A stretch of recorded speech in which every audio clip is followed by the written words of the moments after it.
बात है जी, दुष्यंत चौटाला बोल रहे थे इसमें देवीलाल दिख रहा है लोगों को। बुढ़ापा पेंशन थी, उन्हीं को काट रहे हैं, क्या साबित करना चाह रहे हैं? देखिए, ये एक धारणा बन गई थी, लोगों को कहीं ना कहीं उम्मीद थी।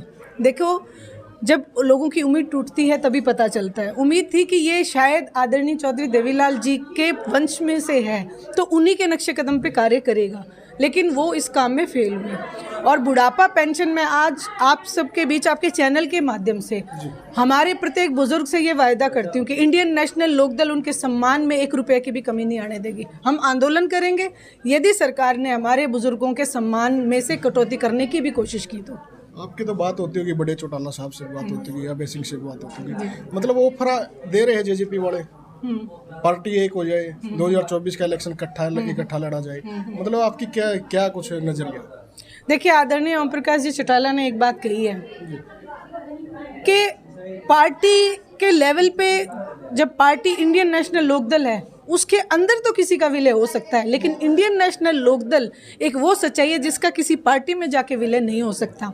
दूसरी बात, उनके ऑफर देने की, वो ऑफर नहीं दे रहे। उनका जो जेजेपी है उसका जो वोट बैंक है, जो हमारे अपने ही लोग जो कुछ वहाँ चले गए थे, अब उनकी ज़मीन खिसक रही है।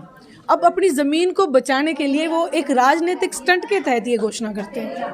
2024 में एक नया नारा दिया, मतलब 24 में आएगा चौटाला, 24 में चौटाला, मतलब क्या लगता है? सच्चाई है। सच्चाई तो ये बीजेपी वाले बोल रहे थे, 75 पार का नारा दिया था, तो ये कोई तो जमुना पार कर रहे थे, लेकिन वो इंडियन नेशनल लोकदल की एक ही बात साबित होती है कि इंडियन नेशनल लोकदल जो कहती है वो सच होता है, और इंडियन नेशनल लोकदल झूठे वायदे नहीं करती। सरकार ने तो 15 लाख का भी वायदा किया था, तो आप 75 पार का भी वैसा ही वायदा था। फिर हमें महंगाई के बोझ के तले दबा दिया। फिर किसानों की आय दुगनी करने का भी उनका झूठा वायदा था। फिर अगर वहीं आप देखो तो सिलेंडर के लिए भी वो ये कहते थे कि हम कम कर देंगे, वो रेट भी उन्होंने आसमान पे, तेल का रेट कहते थे कम कर देंगे, वो भी, तो वो तो झूठे हैं, ठीक है। लेकिन इंडियन नेशनल लोकदल ने, आदरणीय चौधरी देवीलाल जी ने कहा कि 100 रुपये पेंशन तो मतलब पेंशन बनी थी। अभय सिंह जी चौटाला के लिए यही एक बात विख्यात है कि जो वो कहते हैं वो सत्य है।